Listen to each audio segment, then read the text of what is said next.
Every farm has a story. When it comes to dairy farming, these stories are often only heard by the animals raised, the land stewarded, and the family that makes it all possible.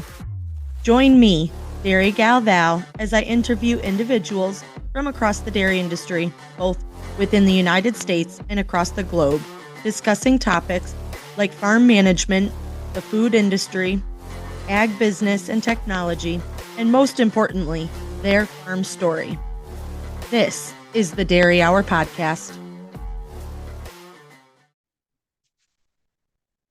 Hello, everyone, and welcome to today's episode of the Dairy Hour Podcast. I am your host, Dairy Gal Val, or Val Levine, and I am joined here. This is our last episode in our small business ag series, and I am joined today with Dr. Rob Harding of the Microgreen Institute as a part of Renaissance Ag. How are you, Dr. Harding? I'm doing very well. It's nice to be with you today. Yes, I don't know where you are, but the sun is shining here and it's a lovely autumn day. So I'm enjoying no rain at the moment. We're in the same, we're here in Utah, and I'm actually on farm right now. So we're enjoying a very beautiful day here as well. Very good. Good. So hopefully it's a nice day across the country then. We've been getting hammered with rain, so I'm very thankful for some sunshine at this point. It's been just rainy, damp, and cold, and harvest has been challenging to say the least up here in the Northeast. So we're getting by, and I think we're about 99% done. So thankfully, we'll be right there. So, diving into this, I don't know if you want to start by just giving people an idea of Renaissance Ag as a whole. What is Renaissance Ag? What are they doing? And I guess let's start with that. Okay, will do. Renaissance Ag is a relatively new startup company that has started looking into controlled environment agriculture. We have developed a system and a series of systems on different scales that can sprout and grow microgreen type feed for animals indoors. So it's quite a it's not a brand new concept, but we feel like with our automation technologies and some of our research and science, we've taken it to a little different level. And we have some really exciting things going on with that now, and have come to learn a lot about the impact on nutrition in animals with this sprouted feed. That's awesome. So, do you want to talk a little bit more? So, you said indoor cropping. So, do you want to go a little bit more into a depth of how that actually works or what that setup would look like to someone who isn't familiar with that? Yes, would love to do that. We have two systems. One is basically started out as a 45 foot shipping container. And within that container, it was an insulated, controlled environment space. And we had a series of trays and watering stations that where we could take seed and put it in these trays, and in 6 days produce 8 to 9 inch sprouted product that was a premium feed. We use a technology where it's all automated, so the trays move automatically. The seeding happens automatically. The temperature control is all automated, and the harvest is also automated. So basically, by the push of a button, a farmer can turn on a machine. It will seed, water, and harvest itself, and seed to feed in 6 days. We've also now recently increased the volume of a system that can be put indoors, or be a self-contained unit that can produce up to 16,000 pounds of sprouted feed a day, and on a much larger scale. So we're really excited about that, and find that it has a big opportunity for even mid-sized to larger producers that would like to incorporate some of this fresh feed. We grow That's in that. fascinating. Yeah, we grow on a 7 foot long tray that's 2.5 feet wide. And in that tray, we put about 16 pounds of seed.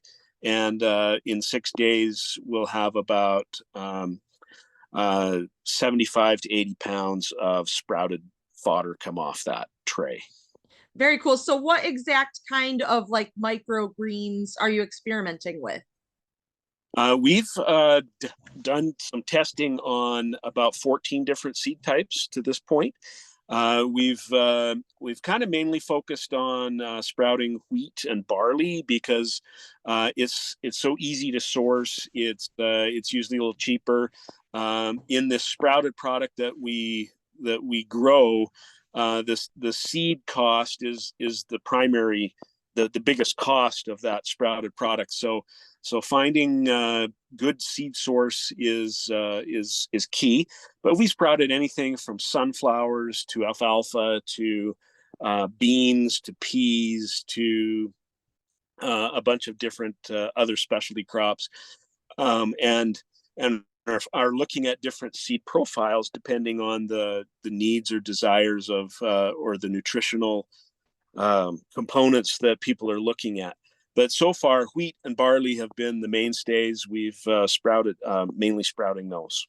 Very interesting. It's farming of the future for sure. And this is in just seed sprouting in water, correct? Right? There's no soil involved. It's just a Correct. hydroponic system.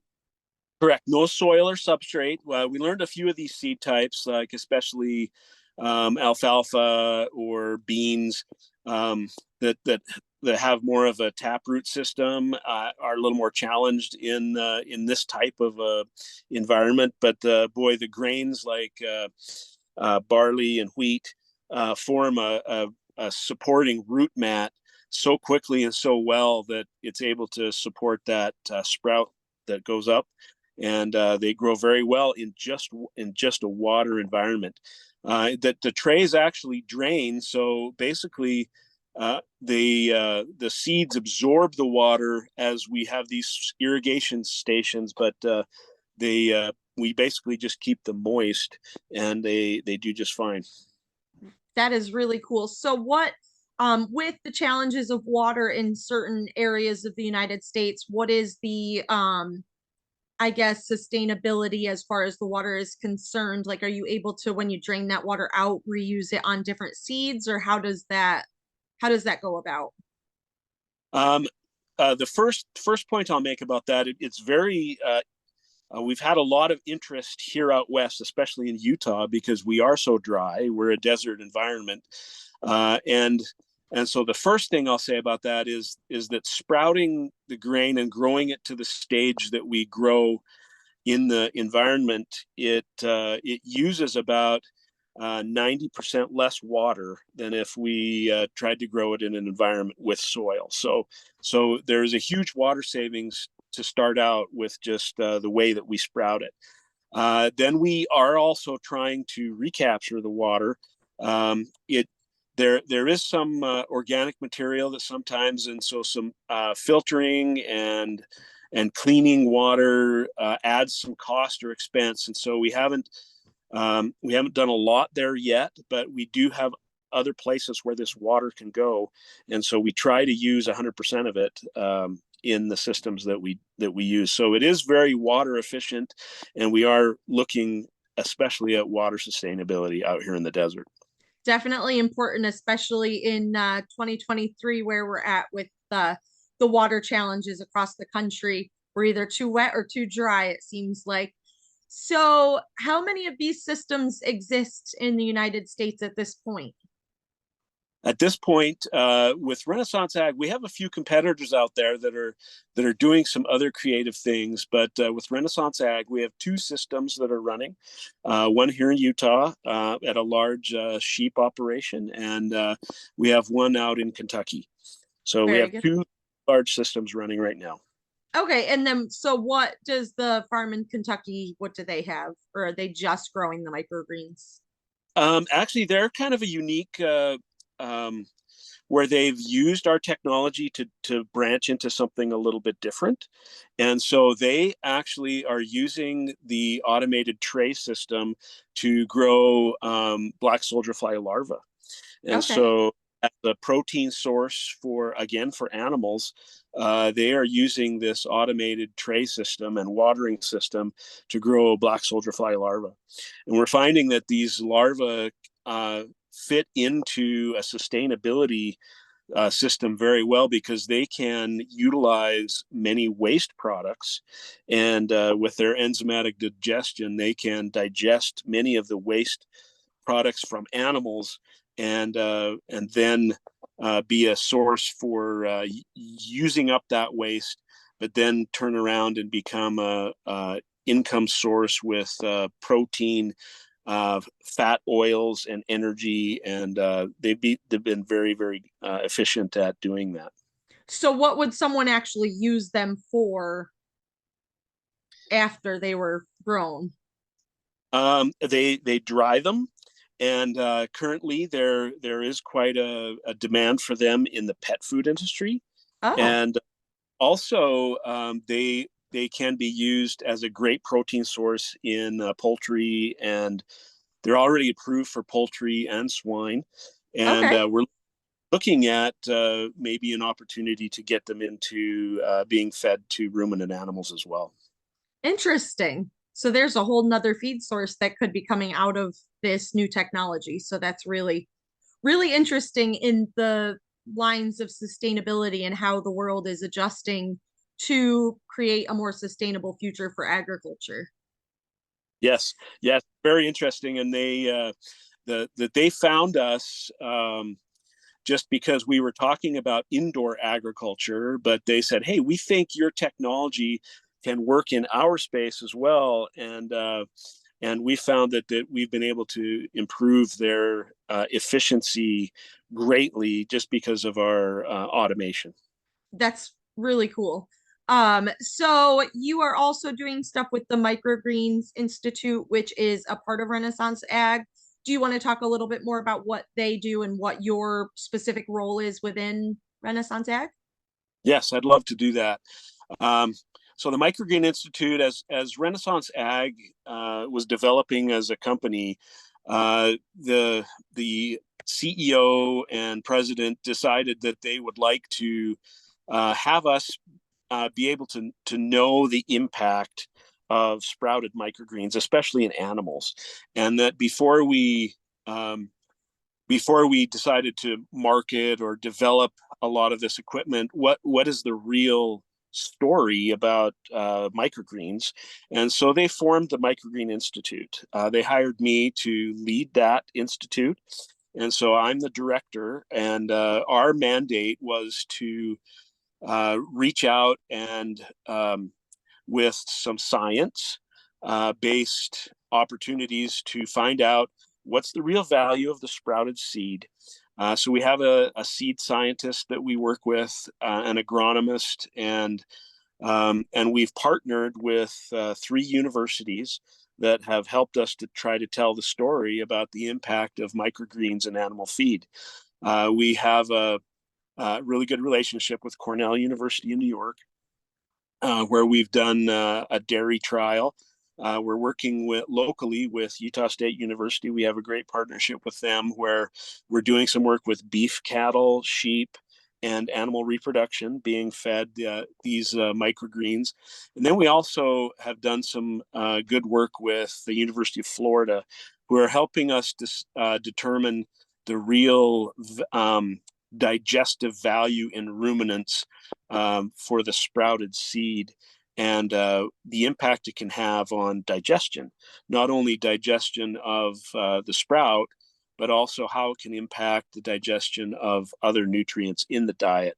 And anyway, but we're about to publish a few amazing papers, uh, and as we look through the literature and the research that's been done in the past, there's a lot of things written on the benefits of sprouting, but not a lot of really good research has demonstrated the real value of it. And we feel like we have now come across some really good researchers and have some studies now that are going to kind of be pioneering in this area, where it's going to tell us that there really is an efficiency benefit to feeding these fresh sprouted microgreens on a daily basis to animals. That's really, really fascinating. So I'm not sure how much of the research that's coming out that you can divulge, I guess.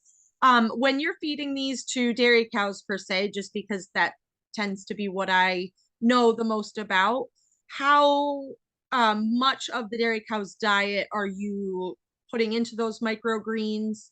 Um, or is it like completely microgreens, or how does that work? Um, I can talk a little bit about the research we did at Cornell. It's very, very good research. But first of all, I don't think this sprouted feed is intended to ever be a complete diet. It is very high energy, very good protein. And it's very high in vitamins and total digestible nutrients. The fiber is highly digestible, and so it's a premium feed. Hmm. And so, like with most dairy diets, I do a little bit of dairy nutrition, and with most dairy diets, there's always a place for premium feed in a dairy diet, and it's not usually not intended to be the sole source of feed, but those dairy cows need a lot of energy, a lot of good protein, and this is a supplement that can definitely enhance most dairy diets. So at Cornell University, when we did this research study, we included it at a 10% dry matter level. So 10% of the total dry matter content of the diet was replaced and filled with sprouted microgreens. It was we did both sprouted barley and sprouted wheat in this study. And what we found was that these were all we love this study because these were all very high producing dairy cows. They're all giving over 100 pounds of milk. And in the as they went through this study, which lasted about 90 days, they were able to maintain their high production and level of components. And what we found in the study, that they actually ate less total dry matter. And so it improved their efficiency by about 10%, which most dairymen will recognize. If you can maintain good milk production by feeding 10% less total feed, there's a huge advantage there. And 100%. yeah, so we are really excited about that study. It's going to show some good things. The sprouted feed will always tend to be a little bit more expensive than your alfalfa hay, your regular alfalfa hay, or but it will replace some pretty key high energy products in the diet. And we feel that depending on local feed prices and different times of the year, there can definitely be a cost advantage to feeding these fresh feeds every day. Definitely. I can definitely see where there would be a huge advantage to farms, especially in different climates, like out in Utah, where sometimes they have trouble getting enough of their own feed, whereas it could step in and replace a little bit of that, make it a little bit easier. Maybe they had to purchase less other feed to put into the animal's diet. So I can definitely see where that would be a place, especially for the future, as these systems became more researched and more prevalent. Yeah, and there's a few other advantages that we can talk about that just kind of show up as we look at feeding this feed. Number one is that um, it's fresh every day. So where most of the time on farms we put up feed and we store it, and we know that over time there is shrink Mhm. associated with any kind of stored feed.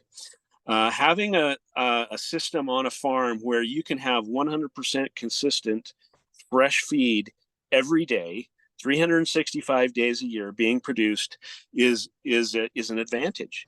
The second is that we find that in the sprouting process, the seed is a pretty incredible little unit, and it produces enzymes that help break down the starch that's in the center of the seed, and some of the proteins and some of the fats, that is the stored energy process of the cell to get that cell machinery going.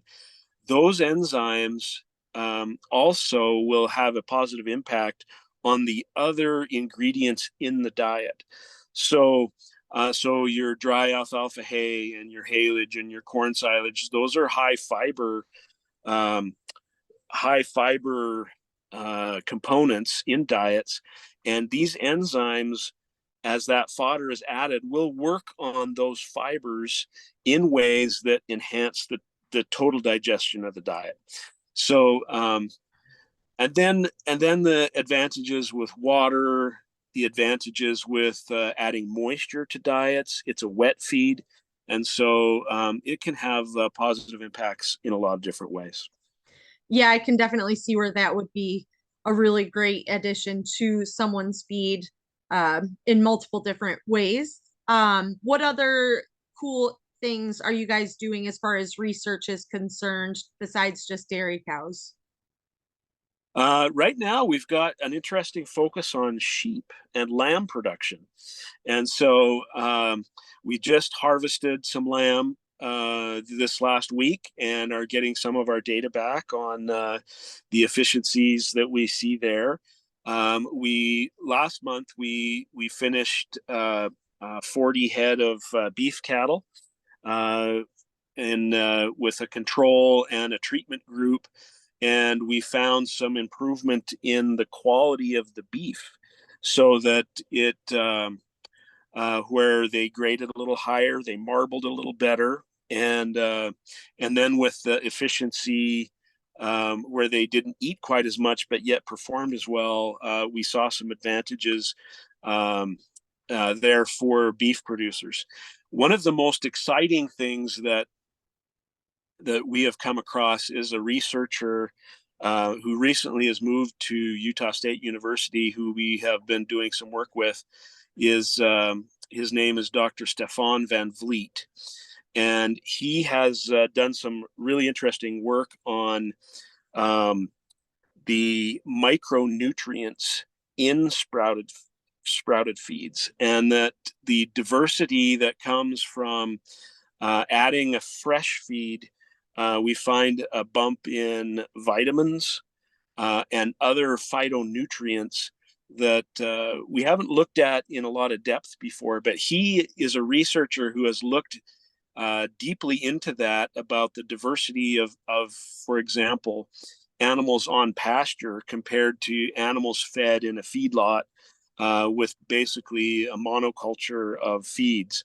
That there is a health benefit diversity. And so we're actually even diving into the impact of this fresh sprouted feed on how it might impact humans in their diet.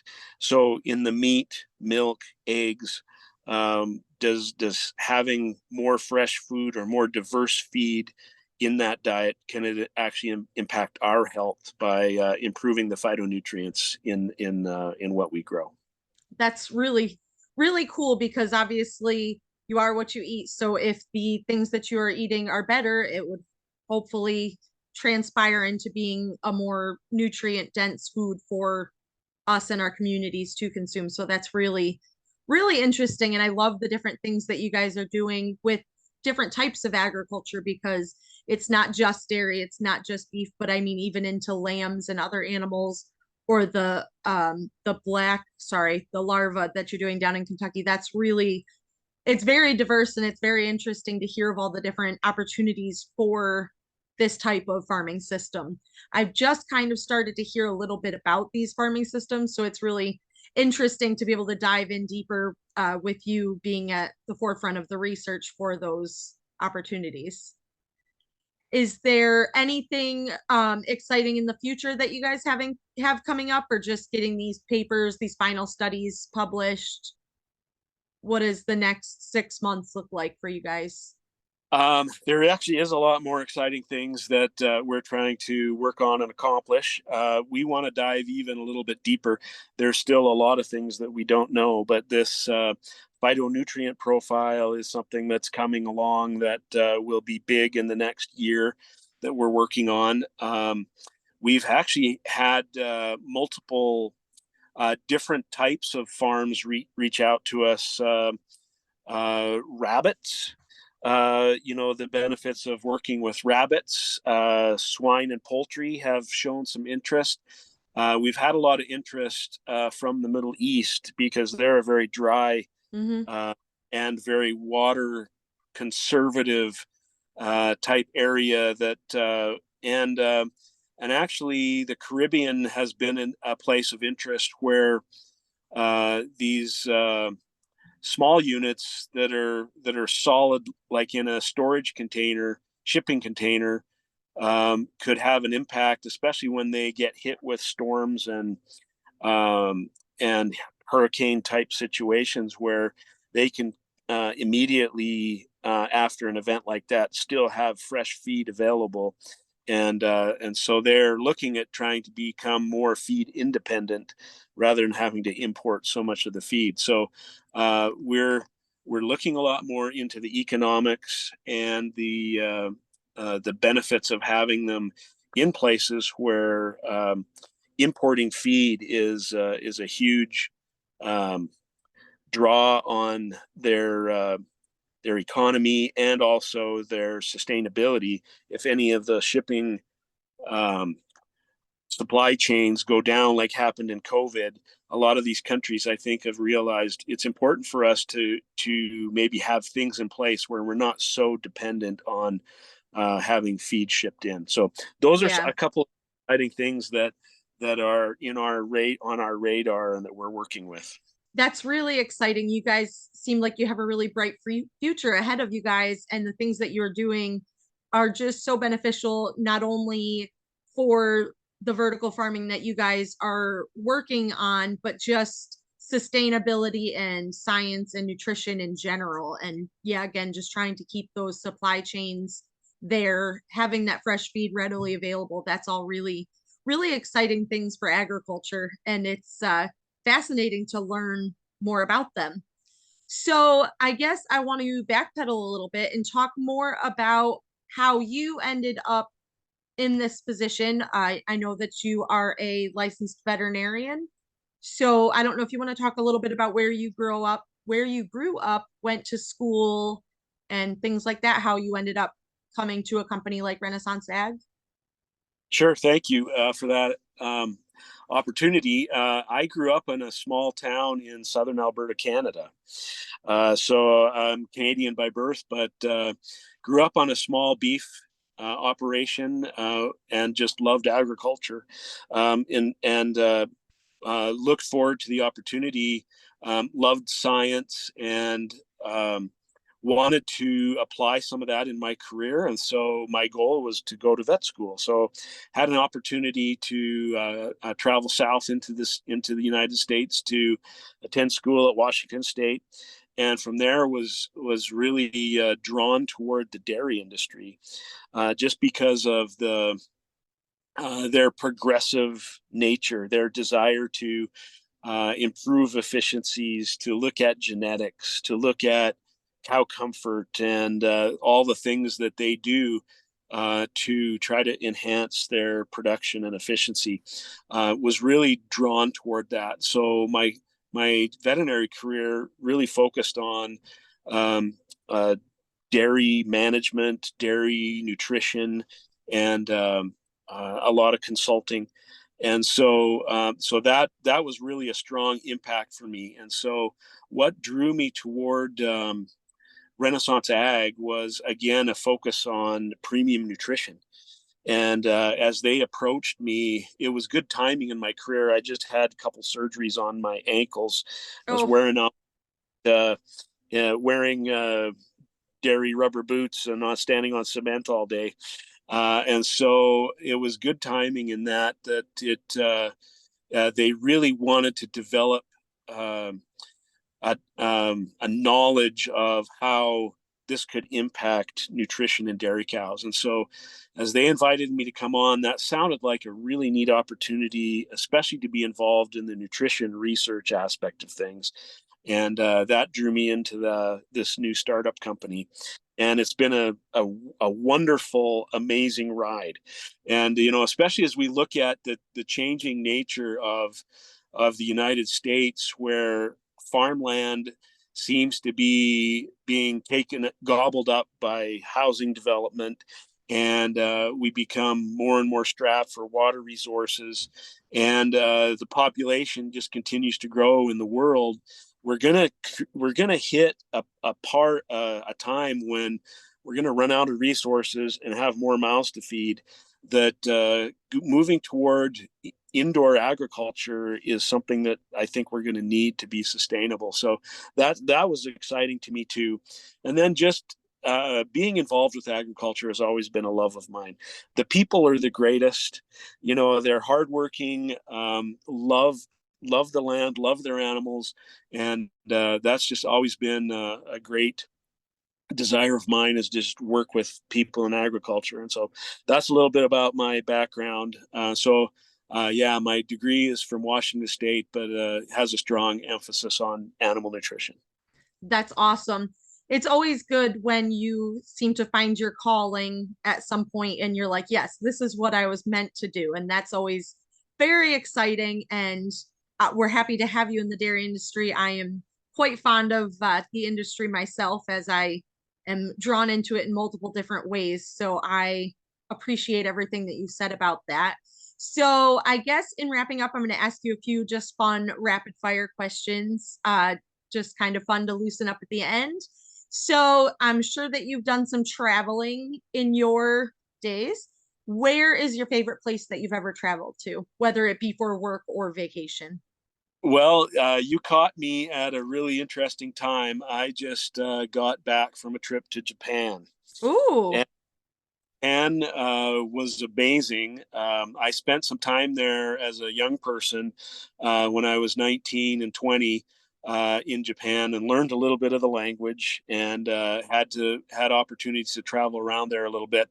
And so this was kind of a revisit. So I went with a couple good friends of mine.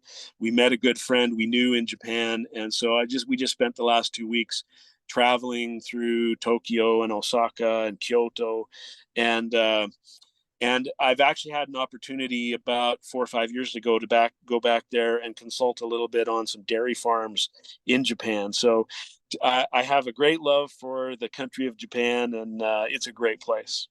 well, that's awesome. I'm glad that I got to chat with you after the trip because Japan is always one of those places I'm like nervous to go, but it does intrigue me all at the same time. So it's just one of those things. And then I Well, guess we will. a lot more Oh, foreigners there this time than the first time around, and Google Maps makes it a lot easier to get around than it used to before. And Google Translate always comes in handy as well. 100%. And I guess a final question. We both have the love for the dairy industry. What's your go-to dairy product? Go to dairy product. As you mean, as far as using in dairies, or consuming as a dairy Cons consumer? Consuming, of course, because I've actually developed a real love for the Fairlife protein drink. I've been trying to keep my weight a little more consistent, and anyway, it's been a really popular one in my family, and so the Fairlife protein drink has been a really good one for me. I have a case of Core Power actually sitting about 3 feet from me. I am a huge fan of the chocolate elite, the 42-gram ones for after I go to the gym. So I Yep. share your love in that. So, Dr. Harding, do you want to just plug where people can find more information about Renaissance Ag and the great things that they are doing? Yes, we have a website, renaissanceag.com. That's Renaissance and then AG at the end, .com. If you'd like to reach out to me personally, my email address is rob@renaissanceag.com. So love to hear from anybody that would like to get more information. Excellent. And I know that Renaissance Ag is also very active on Instagram and I believe Facebook as well. So you can Yes. also follow them there and see the great things that they are doing for the future of agriculture. Dr. Harding, I want to thank you so much for joining me today on the Dairy Hour podcast. Again, if you guys like this episode, please share with a friend, tag, leave a review, and we will see you next week. Thank you so much. Thank you so much for listening to today's podcast. Please be sure to subscribe to be notified of future episodes and leave a review. You can find me on most social media platforms at Dairy Gal Val or online at dairygalval.com. Thank you so much for coming to the Dairy Hour.